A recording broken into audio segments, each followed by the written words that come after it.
Morning students. कल हमने part 3 के नीति के दोहे पार्ट 3 में रहीम दास जी का जीवन परिचय, पाठ परिचय, उनके संबंध में जानकारी प्राप्त की और कुछ पदों का, दोहों का अर्थ भी समझा। आज हम आगे के पदों का अर्थ समझेंगे। ये नीति के दोहे हैं जो हमें उपदेश देते हैं, शिक्षा प्रदान करते हैं।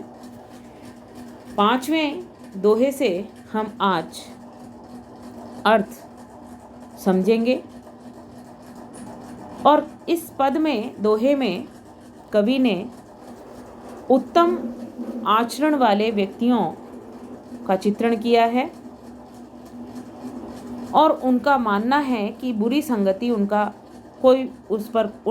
पर कोई प्रभाव नहीं डालती। जो रहीम उत्तम प्रकृति का करी सकत कुसंग यानी बुरा आचरण, बुरा व्यवहार, उत्तम प्रकृति यानी श्रेष्ठ आचरण, उत्तम स्वभाव।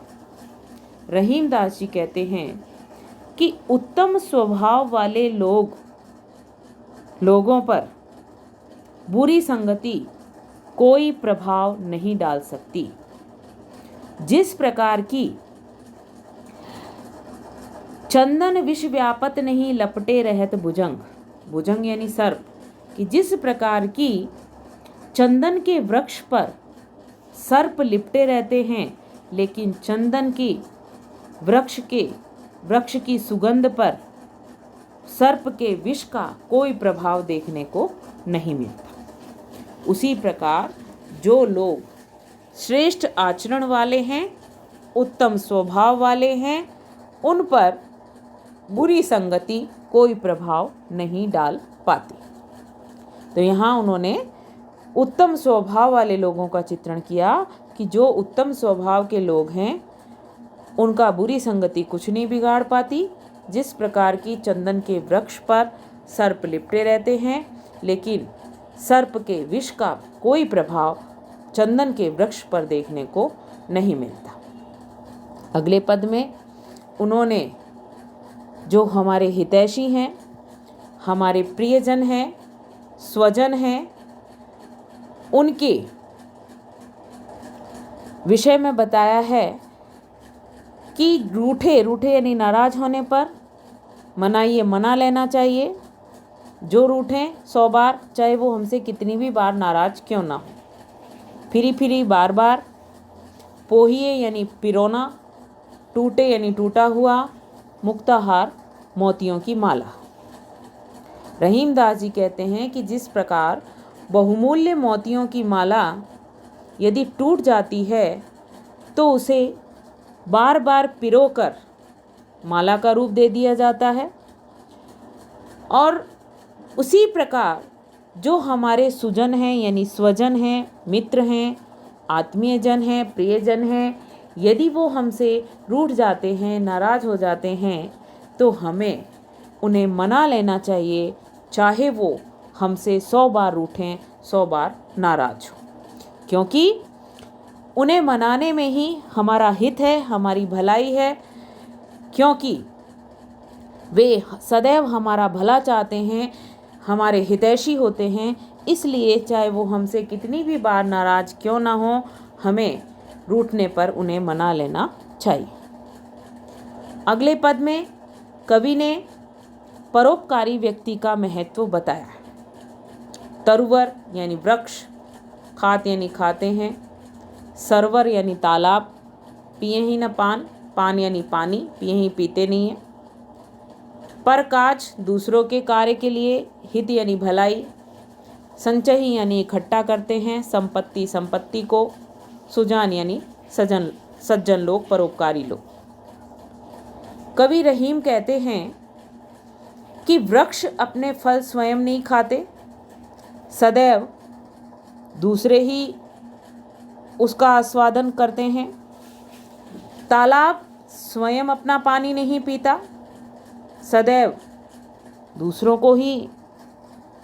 दूसरों के लिए ही कार्य करता है, दूसरों के ही परोपकार के हित में रहता है।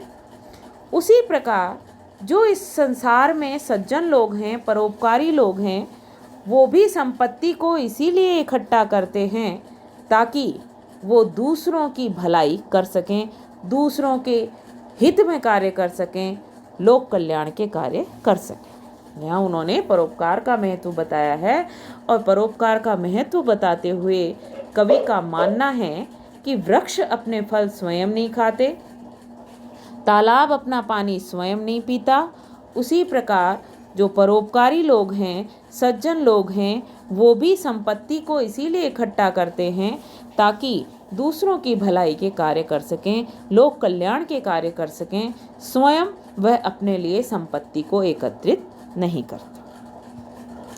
अगले पद में उन्होंने ये बताने का प्रयास किया कि धनी पुरुष निर्धन हो जाने पर भी अपने अतीत से ही जुड़े रहते हैं। थोथे यानी खाली, बादर यानी बादल, कुआर के यानी आश्विन मास के, गहरात यानी गर्जना करते हैं। पाछली बात यानी अतीत की बात करते हैं, वर्तमान की बात नहीं करते। आश्विन हिंदी महीनों के जो नाम होते हैं उसमें आश्विन एक महीने का नाम है और ये महीना वर्षा ऋतु के बाद का महीना है, तो इसमें वर्षा नहीं होती है। तो उसी संदर्भ में उन्होंने कहा कि जो क्वार के महीने के बादल हैं, आश्विन महीने के बादल हैं, वो खाली होते और केवल आकाश में गर्जना ही करते हैं, बरसते नहीं। कि थोथे बादर क्वार के जो रहीम कहरा, रहीम दास जी कहते हैं कि आश्विन महीने के बादल खाली होते हैं और खाली बादल केवल गहरात यानी गर्जना ही करते हैं, लेकिन बरसते नहीं। उसी प्रकार धनी पुरुष निर्धन भये करे पाछली बात, कि जो पुरुष पहले धनी थे लेकिन वर्तमान में किसी परिस्थिति के कारण वो निर्धन हो गए, परंतु आज भी वो अपने अतीत की ही चर्चा करते हैं, वर्तमान की चर्चा नहीं करते। कवि का मानना है कि अतीत की अपेक्षा हमें वर्तमान जीवन ही जीना चाहिए या अतीत की अपेक्षा वर्तमान की वास्तविकता को ही अपने जीवन में महत्व देना चाहिए। तो यहाँ वो कह रहे हैं कि जो पुरुष पहले धनी थे लेकिन किसी परिस्थिति के कारण वो निर्धन हो गए, लेकिन आज भी वो अपने अतीत की ही चर्चा करते हैं, अपने बीते हुए समय की ही चर्चा करते हैं, वर्तमान को वो स्वीकार नहीं कर पाए हैं। तो अतीत की अपेक्षा हमें वर्तमान को ही स्वीकार करना चाहिए। यही सीख, यही शिक्षा देने का उन्होंने इस दोहे में प्रयास किया है कि क्वार महीने के बादल, आश्विन महीने के बादल खाली होते हैं, वो केवल गर्जना करते हैं और बरसते नहीं हैं। उसी प्रकार जो पुरुष कभी धनी थे अब निर्धन हैं, लेकिन फिर भी अपने अतीत की ही बात करते हैं, वर्तमान को वो स्वीकार नहीं करते। अगले पद में उन्होंने अपने घर के भेद दूसरों को न बताने की शिक्षा प्रदान की है।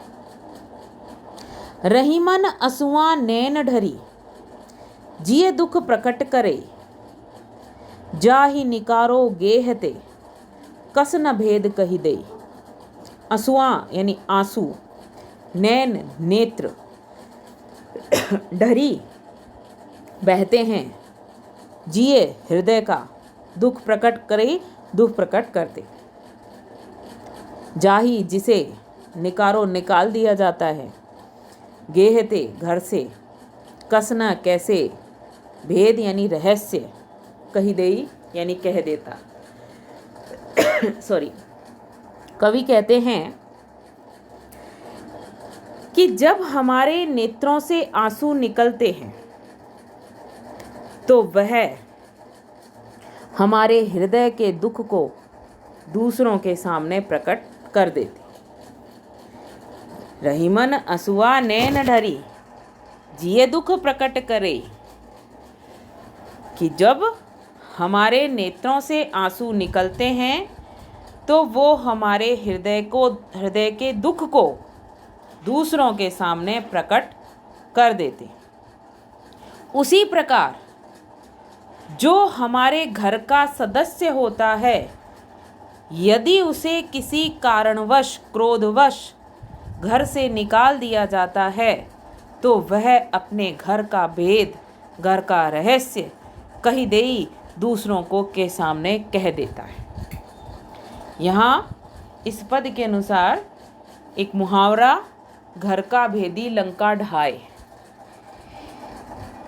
भी यहाँ चरितार्थ होता है और कवि ने उसी भाव को यहाँ स्पष्ट किया है कि हम जब हमारे नेत्रों से आंसू बहते हैं तो वह बिना कहे ही दूसरों के सामने हमारे हृदय के दुख को प्रकट कर देते हैं। उसी प्रकार जो हमारे घर का सदस्य है, यदि उसे किसी कारणवश क्रोधवश घर से निकाल दिया जाए तो वह घर के भेद को दूसरों के सामने स्पष्ट कर देता है, दूसरों को कह देता है।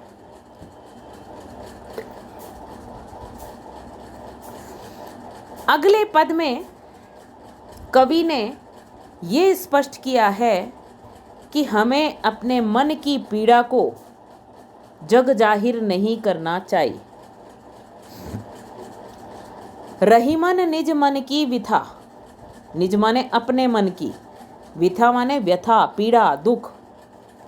मन ही राखो गोय, गोय यानी छिपा करके, मन में ही रखना चाहिए, राखो यानी रखना चाहिए।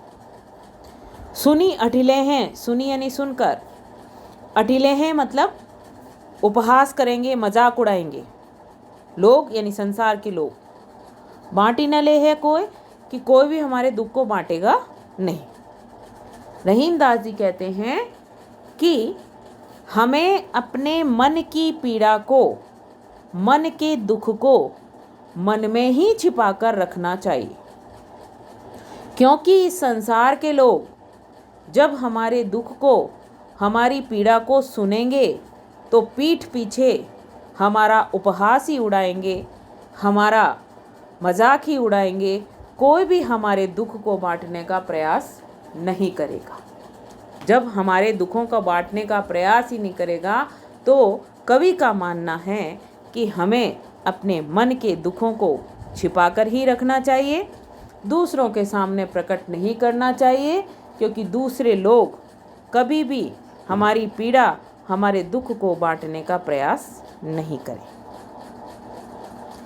अगले पद में कवि ने उन लोगों का महत्व बताया है जो संसार में गरीबों की सुनते हैं, गरीबों का भला करते हैं, उन्हें दीन बंधु अर्थात ईश्वर के समान माना है। दीन यानी गरीब, सबन को, सभी को लखत देखता है, दीन ही गरीब को, लखे ने कोई नहीं देखता। लखे माने देखना, जो रहीम दीन ही लखे, गरीबों की पुकार सुनता है, उनको देखता है।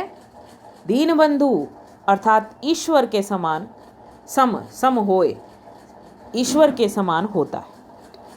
कवि कहते हैं कि गरीब आशा भरी दृष्टि से सभी की तरफ देखता है कि कौन बुरे वक्त में उसकी सहायता कर रहा है, लेकिन गरीब की तरफ कोई भी ध्यान नहीं देता।